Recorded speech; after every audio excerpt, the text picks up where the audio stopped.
talk tonight about our sculpture called Skew that's down on Water in Wisconsin, on sort of the west side of the Chase Bank Plaza. We were kind of asked tonight to talk a little bit about how it was made of the sculpture. So we're going to talk a little bit about sort of the background and kind of where the sculpture came from in our thinking, and then move into some of the process of making it, which is actually, I think, pretty interesting. We have some pretty good pictures. So we wanted to just start with this image. If any of you guys have heard us lecture about our work, you may have seen this before, because we often start our talks with this picture, because in about 2007 is when we started working with this idea of architecture and history, and working with forms that really talk about sort of place and architecture and time. So this piece we kind of refer to just as the farmhouse, and it's become a bit of a character in our work. It seems to have a bit of a personality, and we have a really hard time not using it over and over and over. So we've actually used it in various configurations in different installations. And in this particular image, the image itself is called Collimator, and it's a miniature house. For any of you who haven't seen it or know about it, it's about 24 inches high, I believe, so it's about 2 feet high. And here we were on a residency in the Salt Flats outside of Wendover, Utah, and so it's photographed on the Salt Flats outside of Utah, which was kind of our whole plan for that residency, was to photograph these miniatures in really kind of otherworldly locations. So it set us off on this interesting path of thinking about history, about architecture, place, space, like I mentioned before, and then eventually starting to think about who may have inhabited these structures as well. This is a digital image of the farmhouse, but obviously a little bit strangely represented here, with another farmhouse stuck to the bottom of it. So while we were thinking about sort of the collisions of past and present, and how people of the 21st century are inhabiting buildings that were built possibly in the 1800s, and how that collision of lifestyle and what the purpose of that building was to begin with, and the idea of sort of legacy and maybe a farmstead being a place that people might return to or sort of pass down through, almost as an heirloom. That's something that we don't really think about anymore. So all of these collisions were kind of something that we were thinking about a lot. So we started to take this image of the house and start to kind of just to do things to it that felt very uncomfortable. And this is one of the images that kind of arose from those experiments. I'll just jump in here. One of the things that's happening here that I think is going to become important when we start talking about Skew is that the kind of logic of this move where we reflected the house had a lot to do with the digital platform that we were working with. So we were working with SketchUp, a 3D modeling program that's commonly available. And in that platform, it was sort of a very simple move to reflect this house and put it upside down. It's not necessarily something we would have thought to do in the studio, but in that sort of digital environment, there's some logical moves that we're very interested in how that will translate back to physical reality. Right, because in the digital realm, there's no space constraints, there's no gravity, so you can really think very freely. So we did end up constructing this in physical reality. So this piece is called Reaction. It's in the collection of the Chipstone Foundation right now, but this image shows it at Hanover Gallery. We won the Mary Noel Fellowship in 2008, and this is one of the pieces we built for that exhibition.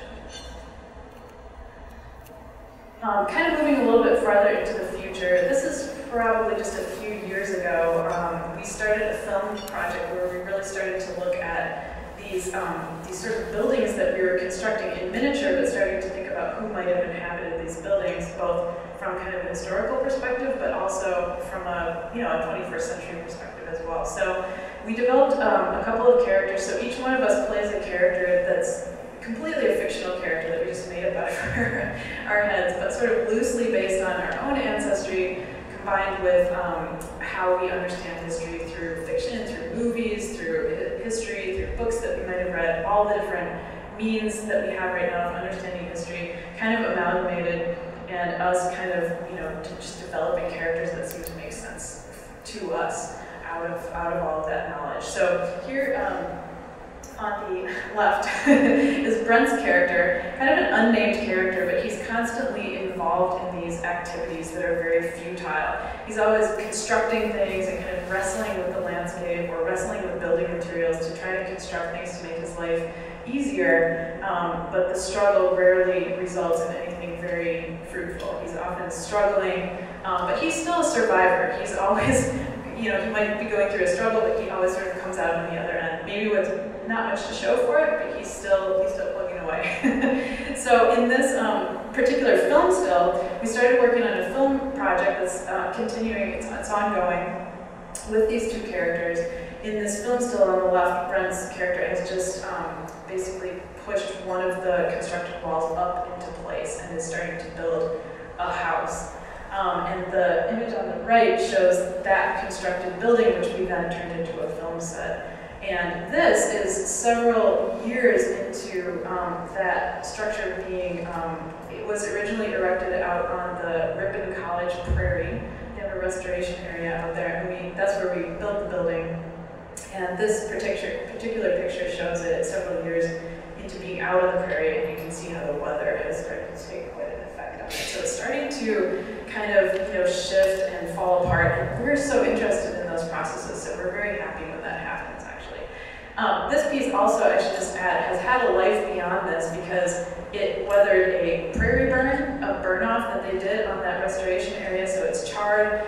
It was then taken out of the prairie, reassembled at Madison Museum of Contemporary Art for the Wisconsin Triennial, and it's going to have yet another life at the Rockford Art Museum in October, so it kind of continues to survive. Just to say that the film project we're working on is in collaboration with Tate Bucker, so I just wanted to mention it as well. This frame is also it's based on that same farmhouse. So the footprint of it is that same farmhouse that we used in the other slides that we showed you. So this is a piece of sort of character that keeps coming back to us in many different ways.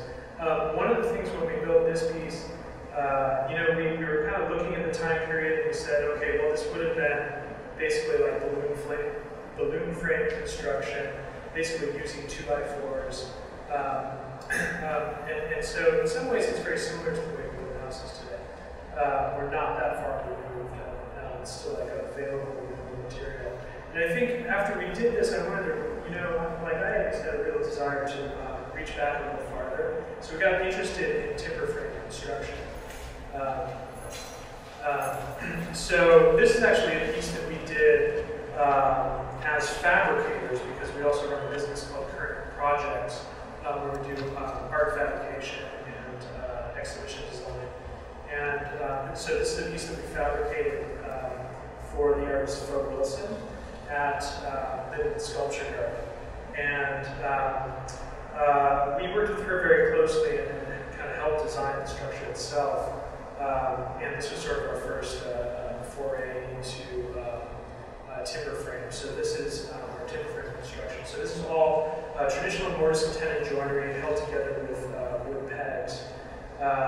So there's no glue involved, there's no metal fasteners involved. And in this case, we're using white oak. So when Mary Lou approached us about doing this project for Sculpture Milwaukee, we had, you know, one of the things she mentioned was the timber frame project that we did with Linden. And we had been wanting to continue that process and sort of develop it further. So we were really considering doing a timber frame piece for Sculpture Milwaukee. And right around that time, there was a series of kind of 3 different events that kind of stacked up somewhat serendipitously at that moment. So we were, you know, right after Mary Lou did the studio visit with us, we just happened to be going up to Grand Marais, Minnesota to visit North House Folk School, where one of the things that they teach there is traditional timber framing. So we were going up there partly to consult with them and learn a little bit more about timber framing. At the same time, I got a text from Alec Regan, who is our longtime studio assistant, and he was at an Acre artist residency, and he happened to be building a timber frame catapult. So So that's what you see on the right here, specifically designed to fling cow pies at high velocity in fields. And then I got a call from my father, who said that a tree had fallen and smashed his garage. That tree happened to be about a 36-inch wide, estimated maybe 300-year-old white pine tree. And one of the things we learned at Northhouse Folk School, talking with them, is that white pine is kind of considered the ideal material for a timber frame, because it's very easy to work and it's very sort of stable. And often with timber frame, we're using material that's not dry yet, so you don't have as many problems with pine in terms of shrinkage and movement. So it seemed like all of these things were lining up at once, and it really felt like doing something with timber frame was the way to go for Sculpture Milwaukee. So we convinced my father to have the tree milled. So we actually had a sawyer come out who had a portable mill, sort of this horizontal bandsaw that brought on a trailer, and we helped him mill the tree. And we were able to get enough material from this one single tree to do the entire sculpture. And it was also sort of like a really, it's the first time, and I've been woodworking for 25 years, and it's the first time I've gone that far back in the process. I'm just buying material from a lumberyard or a hardwood store, and then working it from there. So this was really gratifying to go all the way back in the process and actually build a tree from an actual tree. So and I learned that wood comes from trees.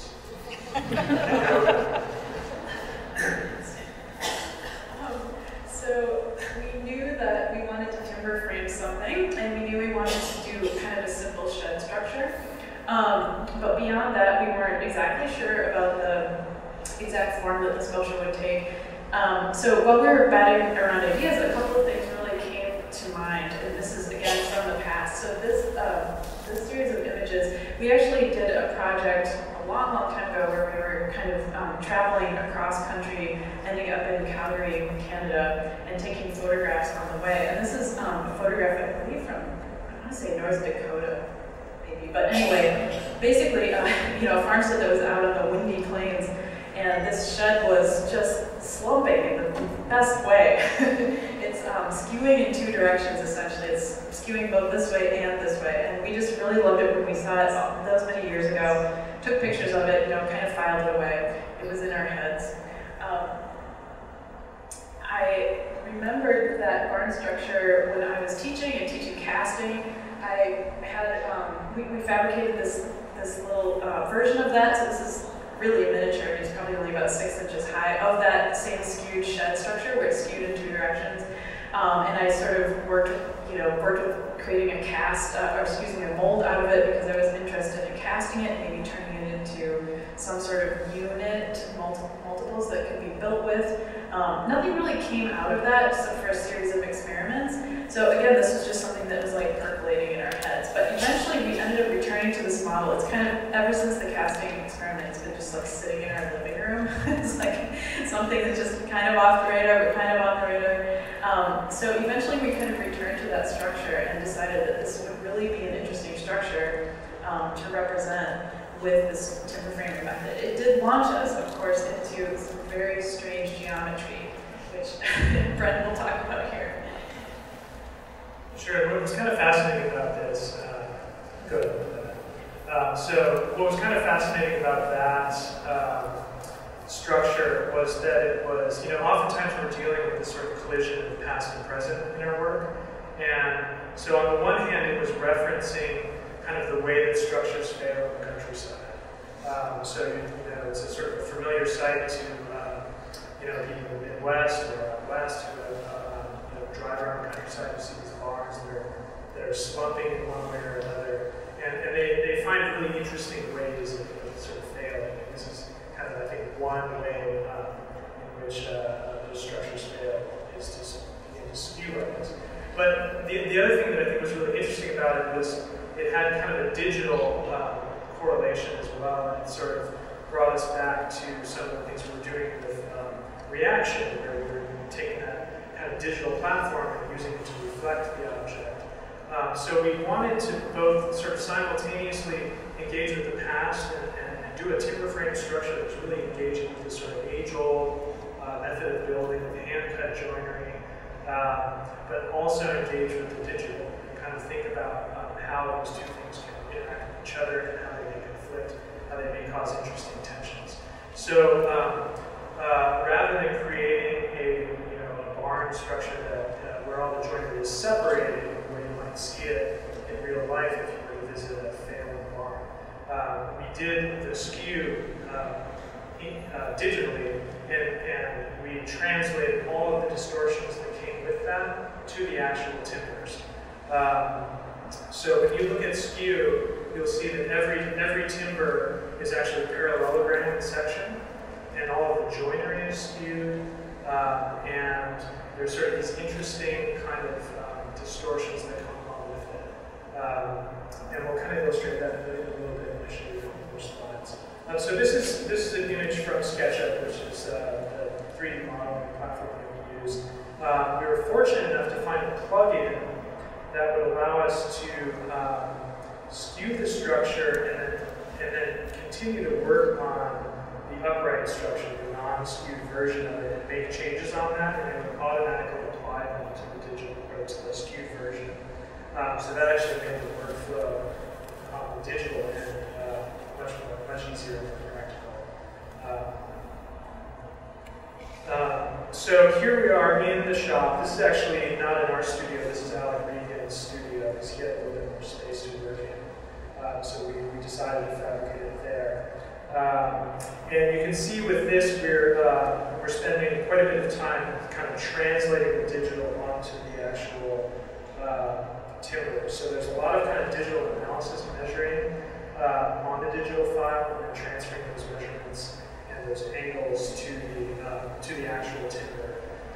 So there's that very sort of 21st century version of what we're doing, but then we're translating that to, you can see it on the right, we're using hand tools to cut the joinery, kind of engaging in a very kind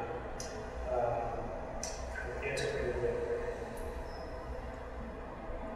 Here you can see a couple of details of the individual pieces before they're joined, before they're actually put together. And on the left, you can kind of see how the joinery itself is also skewed. So all of the mortises and tenons are, cut at compound angles and then assembled together with wood pegs.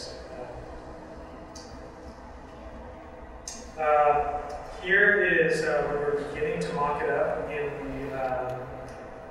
the studio, and this was kind of a really interesting moment when we took these two pictures because this was sort of at a time when it was just beginning to come together, and you start to see some of the sort of visual games that Skew plays on the viewer.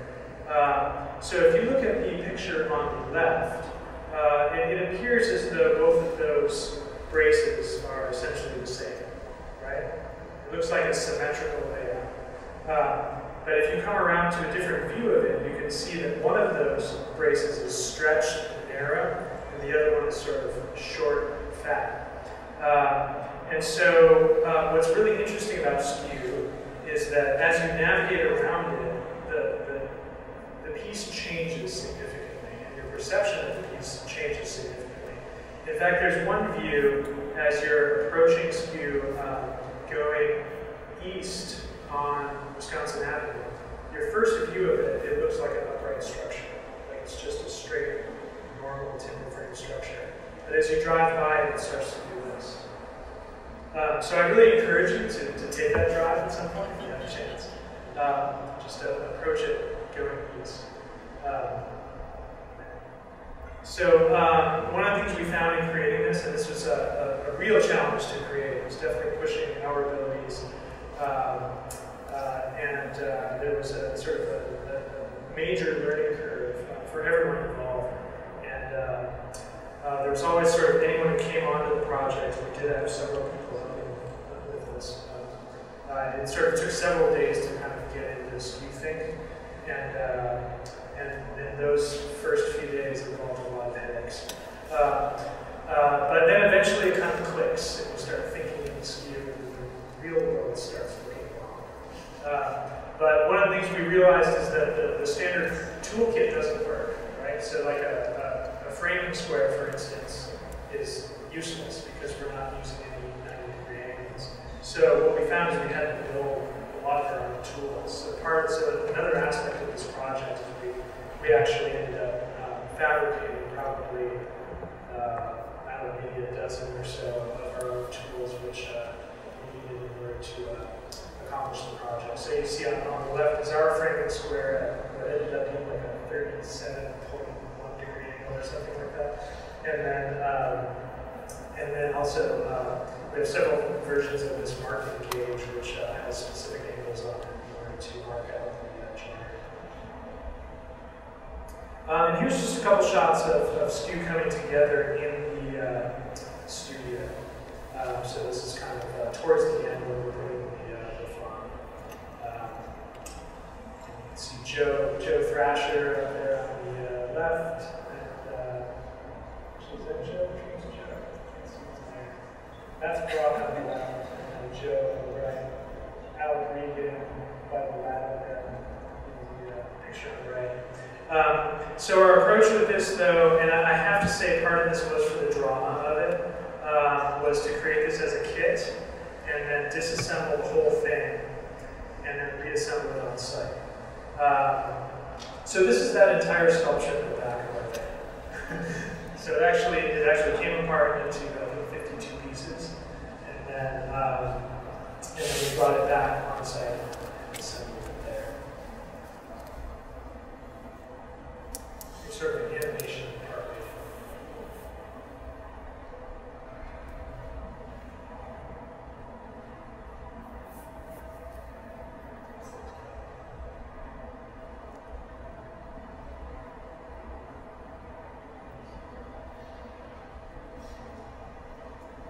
And the installation went extremely smoothly. We actually had the structure built before lunchtime, so that felt pretty good. And here it is working with methods and materials and the amazing crew of art installers to lift the piece into place. The base, by the way, we had fabricated, so that's one part of this we did not build. So we worked with a company called V Metals to create the base in 4 quadrants. And the base you'll see as well is also skewed, and it's kind of an important move because it helps with the illusion of the piece to kind of create some of the optical illusions. If it were straight up and down, it would kind of undermine some of the things we're trying to do with the sort of optical trickery of this piece.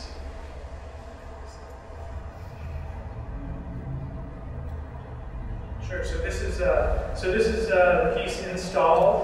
See, there's a branch at the top. We did, as we're sort of trying to engage with tradition with this piece, there were a couple of sort of traditional rituals that timber framers often do when they create a piece. So the first mortise, we put a penny from this year in it, and then put a tenon in, and then when we completed the structure, we hung a pine bough off of the gable as a sort of ceremonial completion of the structure. And here's a couple of other pieces of the piece after being installed. You can see that it changes quite a bit depending on your perspective. And I'll just add one thing that's really nice about our site, I think, because it exists so close to that atrium on the Chase Bank building, is that the atrium is completely made of, a grid work that is very upright and 90 degree. So that our skewed structure is very exaggerated next to it, so it really worked out well. And this is kind of our federal image of our entire studio crew and me and Brent sitting on the sculpture in skewed fashion. Of course, we're trying to match the lean there. So just to acknowledge those who gave us a great deal of help with this piece, I'll just point it out. Got Maggie Sanderson here, and Isaac Daniel. They were interns that worked with us for this. Brock Toft, Joseph Thrasher, Alec Regan, Shana McCaw, and myself. Thank you.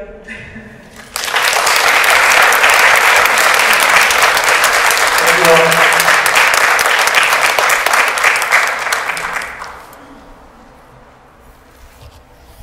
Okay, so I've spent most of my life either making my own sculpture, teaching others how to make sculpture, or casting and fabricating other artists' work. And as a result, like many artists of my generation, I know a lot about how stuff is made. Because of my extensive knowledge of materials, I've been honored to be the resident detective conservator for Sculpture Milwaukee. We do a lot of detective work. In order to reproduce, conserve, or understand how a piece of sculpture came to be, one has to understand the physical nature of the material you're looking at, be aware of the artist's intent, and be able to walk backwards through the imagined stages of the process. As an art foundry owner, one of the main things we teach our employees is how to look and understand what came before in order to faithfully reproduce the artist's work. With a little bit of observation, lots of detective work and imagining, I'll share what I discovered about the making of some of this year's sculptures.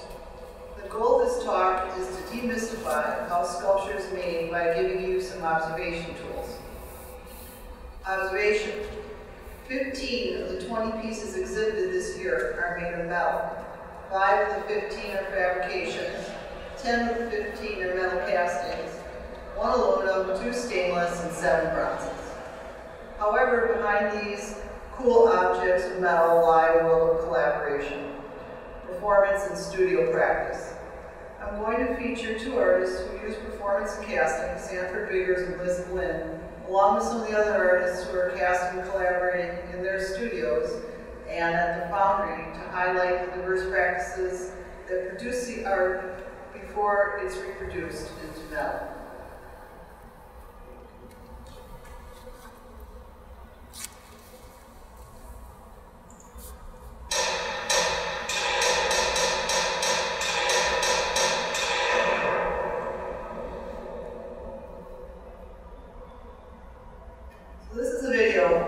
Sanford Biggers called for Michael Brown, who shot Ferguson, Missouri.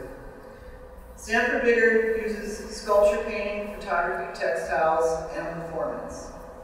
He isn't the first artist to have used a gun in the creative process, but he may be the first to have coined it ballistically sculpted. The reason I'm showing this video is to illustrate the diverse approaches artists have to the process, and that most any process can end up in casting. Castings, particularly bronzes, come with a lot of history and baggage, and because of this it may be difficult for viewers to get beyond the material and to the content of the art. This is one reason to look at the underlying making to learn more about the artist's intent. The band pieces are part of Bigger's response to Black Lives Matter movement and an attempt to overcome what he calls historical amnesia. In a TED talk, he described the process as he collects wood sculpture, he dips them in wax, and then he takes them to a shooting range. At the shooting range, he puts them on a tripod, and the smaller pieces, like the one here, he shoots with a .22.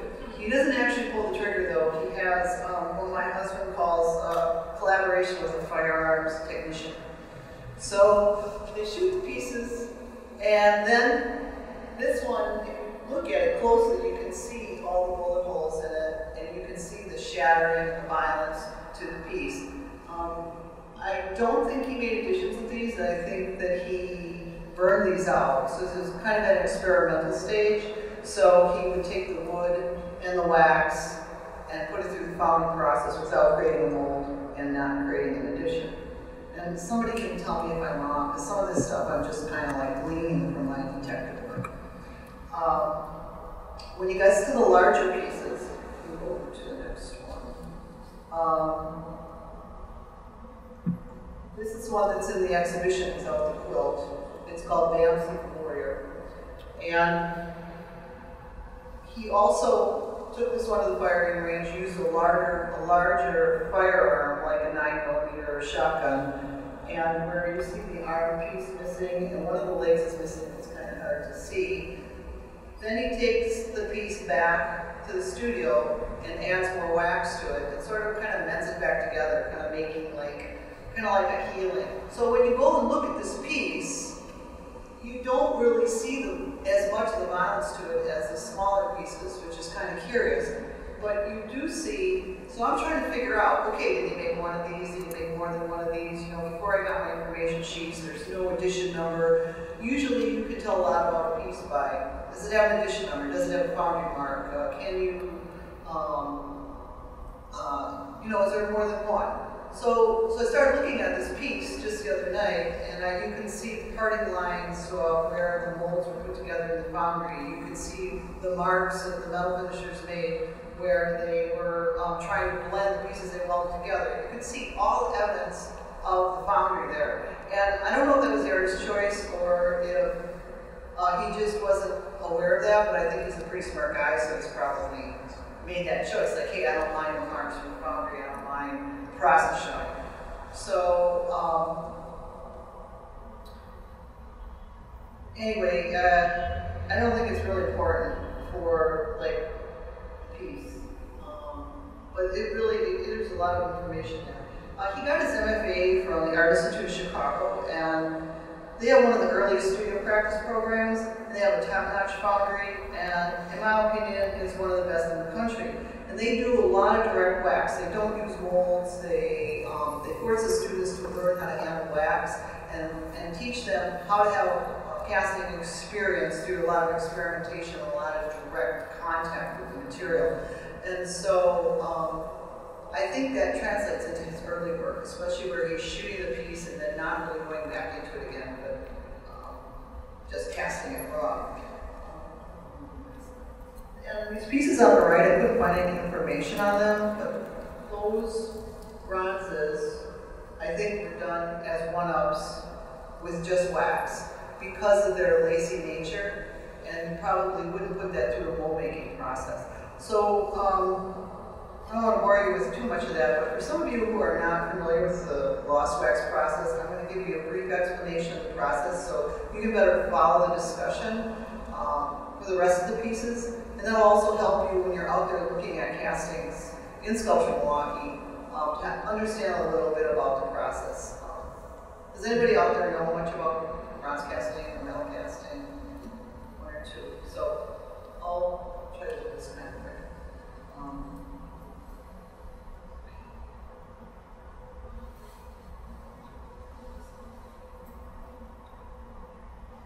So for many artists, including some of this exhibition, if the idea is complete and in the original art object, it's typically dropped off at the foundry, not to be seen by the artist until it's entering its final stages of completion, typically at the patination process. On the other hand, and it's not as common, if the artist is interested in manipulating the casting process at any of the different stages, they may be more directly involved by spending time at the foundry or taking the work back to their own studios to make changes. There are many places during the casting process that the artist can intersect, from the making and manipulating of the mold, making the mold making process, to manipulating the waxes, metal finishing, patina. If the artist is involved, it's typically because they intend each casting to be unique by their hand, or they work with the foundry artisans to make the desired changes. So like someone like Kiki Smith, who we'll talk about a little bit, she is a person who has to have her hand on every casting for a lot of her work, not all of her work, especially the older work. And where there was just a lot of add-ons and a lot of manipulation of the surface.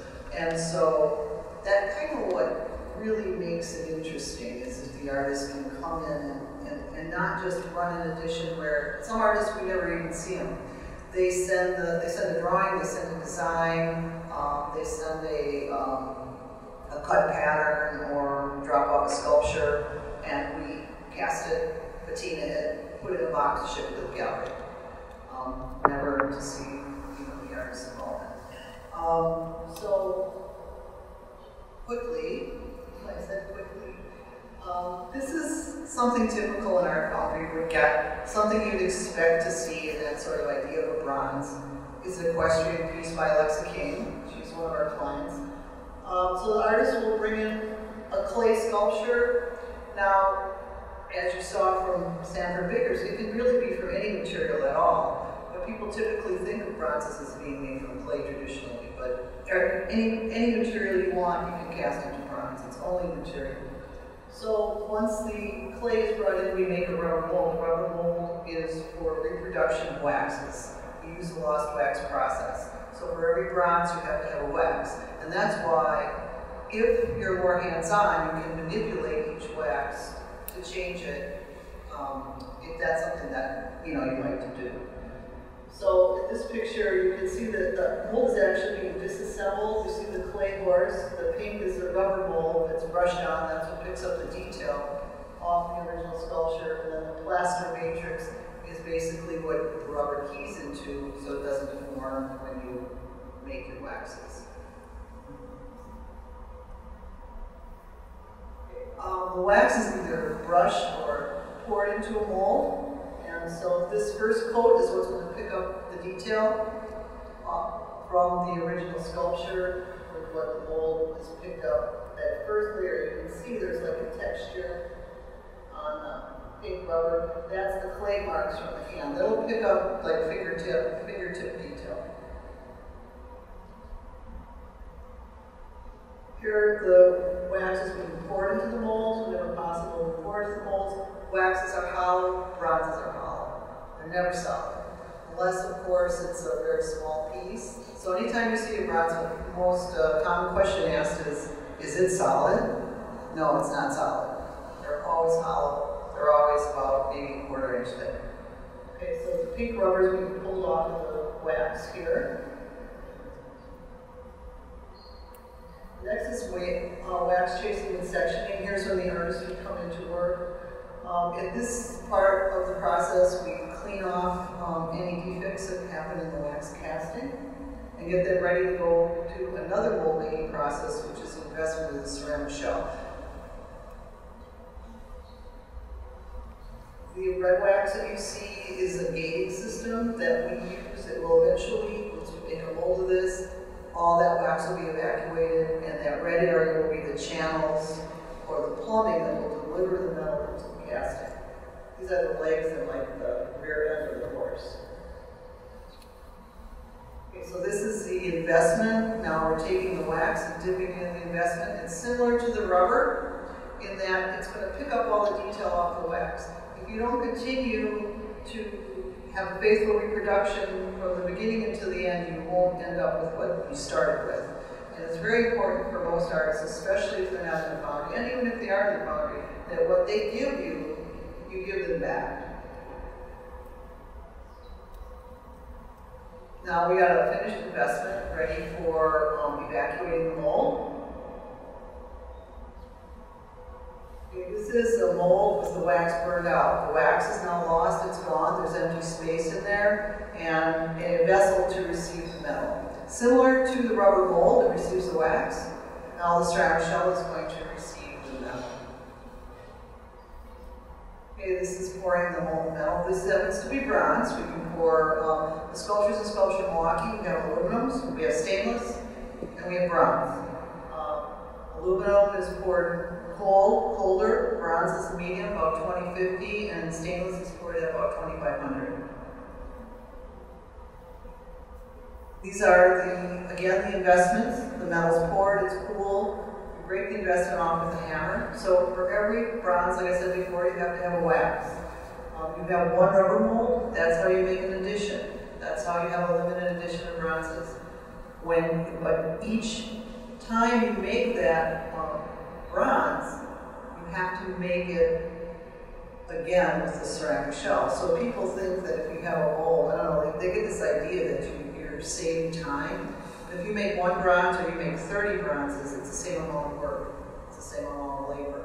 The only thing you're saving is that rubber mold up front. Okay, this is the welding and the metal finishing. Again, the artist can come in at this phase. So when the pieces get all welded back together, you're going to have welds, weld marks, you're going to have marks from the cup and the screws and the gates. There's a lot of scarring on the surface. There might be metal defects from shrinking. So all that has to be cleaned up. So it has to be welded, filled in, carved back. And then this is the time where the artisans in the studio or the artists that work for us have to understand how that sculpture was made in the artist studio. Because the artists use clay, they use their fingers, they use wood. So if I've got a sculpture in wood, and now I have to repair the wax to make it look like wood, I'm going to get out some wood carving tools and start making marks in that wax. Or I'm going to get out a rotary tool if I can get it to cut the wax. So I'm going to try to replicate whatever the artist did in the studio. Because it's really important that we know what the mode of production is. And all those signs are in the castings. So if you understand, if you look at something long enough, you can usually figure out what material it was made in. And that just sort of gives you a whole other story to the work. Okay, this is the final phase. This is the patina. This is a typical two-stage patina. Almost every piece in every museum is going to have patina similar to this, or it's going to have like the dark black brown. Those are very traditional.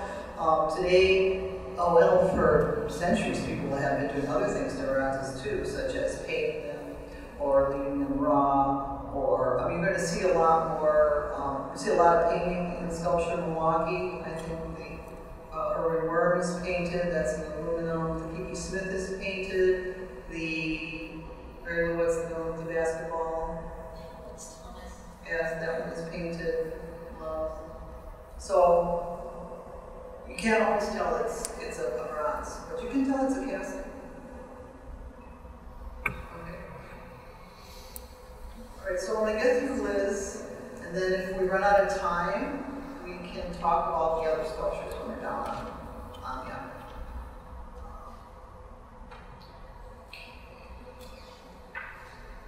Okay, so this is Liz Glenn, and the name of this sculpture is Burger with Extended Arm. It's a bronze casting.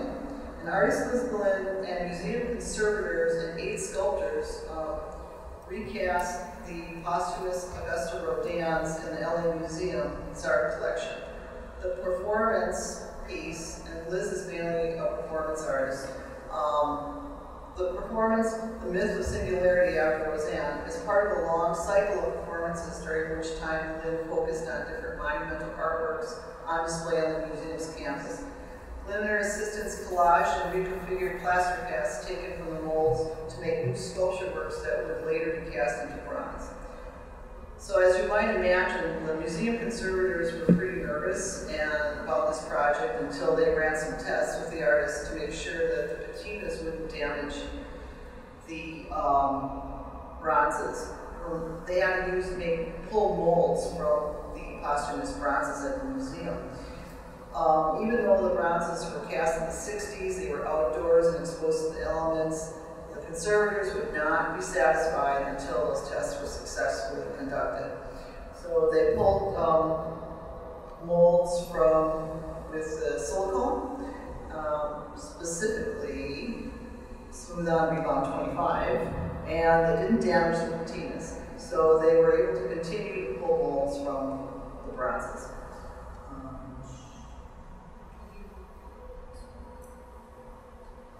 So here's a picture of Liz, and she's pulling a silicone mold from the face. And what they did was they took all different small pieces from the different bronzes in the verdures of Calais, and then they cast plasters. Here she has her 8 assistants making molds, I think in the background there. You can see them assembling the plasters.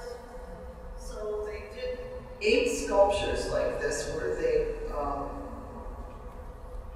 it took 2 days to build these 8 plaster sculptures. And she never meant them to be cast into bronze, and I never did really find what made her decide to do that. But she took the plasters, and okay, now this is where I was completely stumped. Like, I kept staring at this sculpture, and I kept staring at it, and I kept thinking, how did they do this? Did they take these like fragmented molds to the foundry and like paint wax in them and then try to assemble them together? And I kept scratching my head and I couldn't find an edition number, so I thought, oh my God, she just like, I couldn't find a foundry. Did they just cobble this together like in a university foundry somewhere? I know, how did they do this? And I just kept scratching my head, and I just didn't want to believe that they actually took these full-scale sculptures, like that, for instance, took them to the foundries and invested the money and invested the time to make the molds of these entire pieces. Well, lo and behold, they did.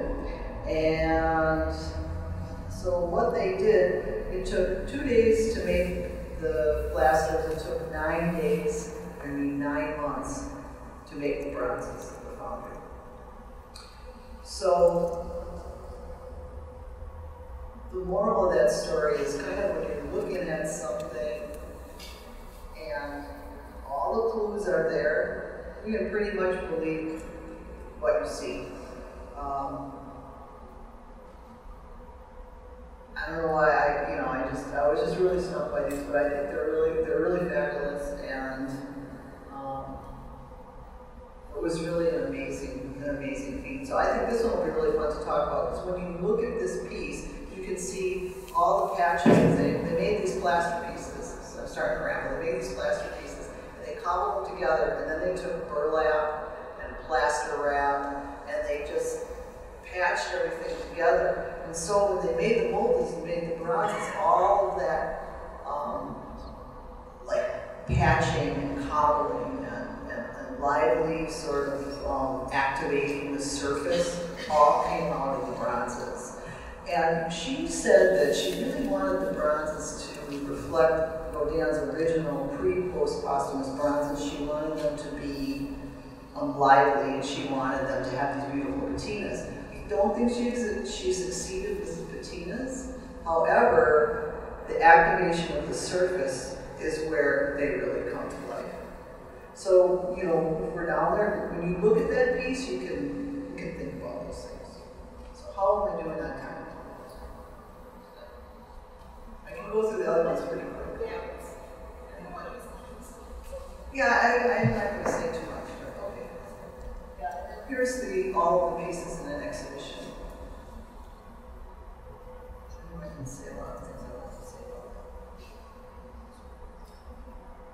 that. So Katie Smith, she's really kind of like the queen of wax. I mean, that woman is she really has mastered that medium. And in an interview with Chuck Close, she said bronze is a dead material, so you have to have some kind of texture to make it live. And she was the kind of person that's she's cast at a lot of foundries. She cast at Walla Walla, she cast at Johnson Atelier, she now casts at Tala. These are all like the premier art foundries in the country. She's cast at all of them. She's had a long career. A lot of them have gone out of business. But this picture on the right, so you see her in her studio, I'm thinking those aren't like solid wax. They're probably carved out of foam and then coated with wax. And she really loves the wax because it's so visceral and because it's so direct. And when you look at all of her bronzes, you can see the wax, you can see the hand, you can see how she has mastered that material in an expressive, almost, I'm going to say, expressionist kind of a format. She works the wax with brushes, and she builds it, and she folds it, and she just gives it a lot of character. So it's a piece on the right, which is really a tour de force when it comes to casting waxes. I don't even know how they did it. I mean, it's just amazing. but all of those floral arrangements around there, all those, she probably has little molds, she casts them all, and then she just starts to construct, she just starts to build up. Wax is a really difficult material to work in, so,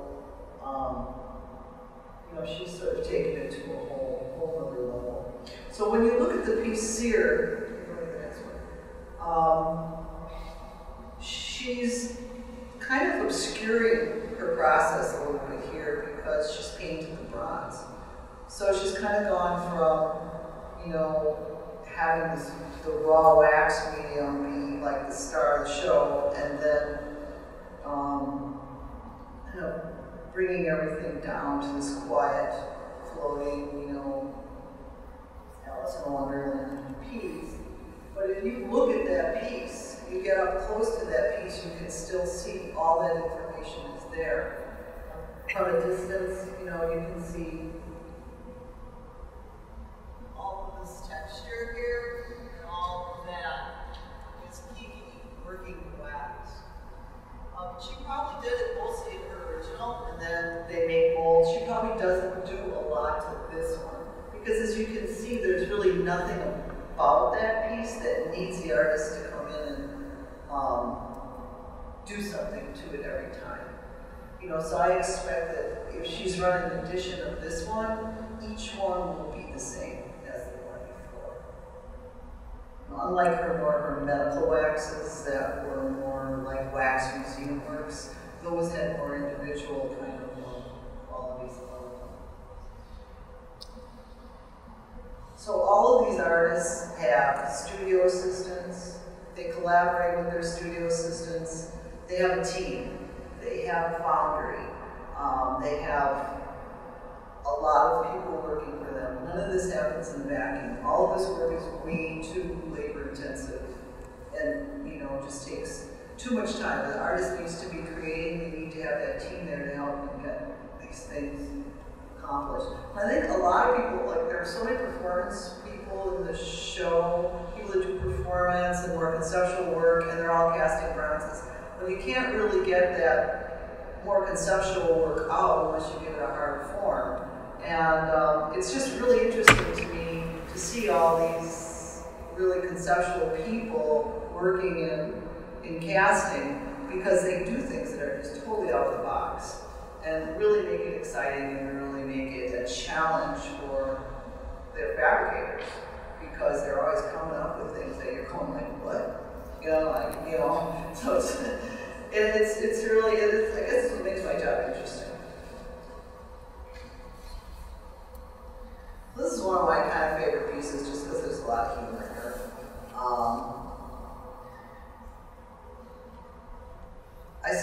When I stared at this piece for a long time before I realized it was made out of aluminum baking pans, initially. And so, you know, it's really hard to find information on how artists make things. They kind of hide it, or they don't want it out there, or it's not cool, or, you know, it's just, you know, it's not important to the end result. So sometimes it's really hard to find any pictures of people working in their studios, any evidence to collaboration or studio assistants or anything like that. So I dig until I can find it. So this is a different piece, but this is a peeing man and circle dance. All made in the same foundry as Hazmat Love is made, all made with aluminum baking pans, the same process. And this is the studio assistant, Unji, and who's an artist, and it's not unusual for an art foundry employee to be an artist. And according to the website, he's working on his favorite artist, Tom Friedman's piece. He welds, chases, and polishes. He has a lot of patience for this because stainless is extremely labor-intensive material. It's hard, it's slow to work, it's hard to polish, and that's why you don't see a lot of it. Once at the foundry, I don't think he's probably very involved with these works because they are pretty much finished when they leave the studio. And they have really interesting surfaces, and they're very challenging pieces, and the artist probably doesn't even know how to do that type of work. we're almost done. Magdalena Abakanowitz, group of 5. She claims that each of her pieces are unique. These are bronze castings. She also does iron. Her early work was made from fiber, burlap sacks, and crude materials that she could get in Soviet Poland at the time. And she impregnates it with resin to make these forms, and she still makes her forms the same way today. But she started casting in the 80s and 90s, and these pieces on Wisconsin Avenue have absolutely beautiful finishes on them. So I think that she did these in lost wax, because the reproduction of those fiber surfaces are just like exquisite. So when you go and look at those, you can look and see every beautiful little detail of that fiber. It's also very expensive to do little large-scale pieces like that in lost wax. You saw how much labor there is for the next thing. So she has this piece in Chicago. You know, she does work really monumentally, and this is the Agora in cast iron. Each one of those, there's 106. I'm only going to talk about this because it just kind of helps support what you're seeing in Sculpture Milwaukee. 106 pieces cast at an industrial foundry, 9 feet tall, 1,100 pounds each. So, I mean, this is a massive, massive undertaking. You're going to be hard-pressed to find any art foundry in the country that can do this. So where do you go, you know? So you have a project of this scale, you have to go and partner with an industrial foundry that casts, you know, has 10-ton gray iron furnaces. Right? So they can, like somebody like Kohler could do this. These pieces are a lot cruder, they're cast in sand, they have a whole different quality, they're rusting, they don't have a patina, they're not waxed, they're, you know, the elements are changing them as time goes on. And, but that collaboration with industrial is very common for artists when they get to this scale. But it's a whole other kind of relationship or collaboration because those industries aren't used to working with artists. That's why we have art founders. If a very conceptual artist shows up in a place like this, they'll probably send Mike. So, let's see what else we have left. I only have 2 more. So, Johan Pote, he's a broadly conceptual artist, working in a variety of materials. You look at this piece, it's a suitcase, it's his suitcase, cast in bronze. And you might think, well, that's a pretty simple process, right? You know, this guy's lazy, you just take the suitcase and cast it in bronze. Well, actually, for the foundry, that's picking the butt. Because you're going to bring in a suitcase, it's flopping all over the place, it's you know, some kind of material, you're not sure if it's going to be able to react with the mold materials or not. It's a skinny lid, and you got to get wax in the mold. I mean, there's all sorts of crazy things about casting an object like this. But of course, the conceptual artists, they don't care. So they're just going to bring it in, they're going to say, and then you're going to make a lot of noises about it, and you're going to do it, and then it's going to turn out great, like this piece. Now, it's real possible, this guy's, you know, he does a lot of crazy stuff, so he could be making his own molds. He could be making his own waxes. A lot of these artists, especially if they're not like, if they're used to working in a lot of different materials, they'll take that challenge on. Like, I can figure out how to make a mold, and I can get somebody to help me do this, and they can really get far, especially if they've got, just like this piece was a suitcase actually before, I think it was commissioned for Sculpture Milwaukee, right? I mean, it wasn't in bronze, I don't think, before. And then when it came here, it was bronze. So, anyways, these people, they tend to push us and levels, and everyone learns something new. Okay, last, no, not quite last piece. This is a cast aluminum. It's an addition, and I was trying to figure out, because a lot of these pieces aren't marked with edition numbers, so I don't know if they're a one-up, I don't know if they're an addition, I don't know, a lot of things about them. This is a lot more difficult piece to make than meets the eye. I think it was probably an enlargement, and what the artist would do for an enlargement is, he could have enlarged his own pieces, because here you can see him working on some plaster in the studio. This is the only picture I can find of him working. Well, we do know he's working in the studio. We do know from this he has studio assistants. But what he might do for something like Half Big Suit is make an 18-inch model out of plaster. Send that off to the digital enlarger. They'll do a scan of it. Then that scan will be cut with a 7-axis CNC robot to make a core or make like your basic proportion. And then that will go to either back to the studio where he'll surface it with who knows what, mold coat, theater materials, maybe wax, maybe an oil clay, and get it ready to go to the foundry. So that's kind of how I think this one might have been made.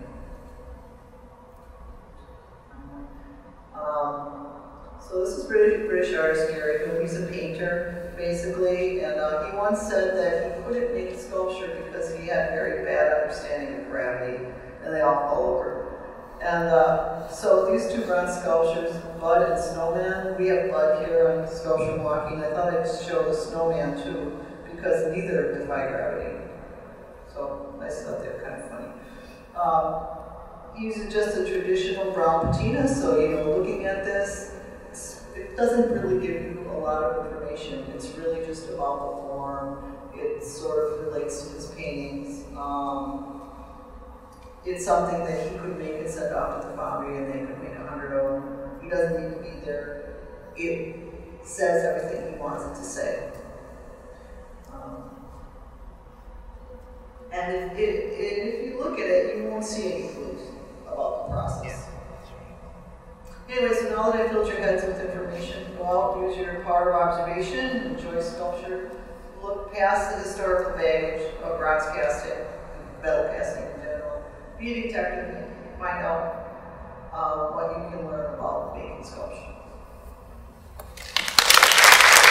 Thank you.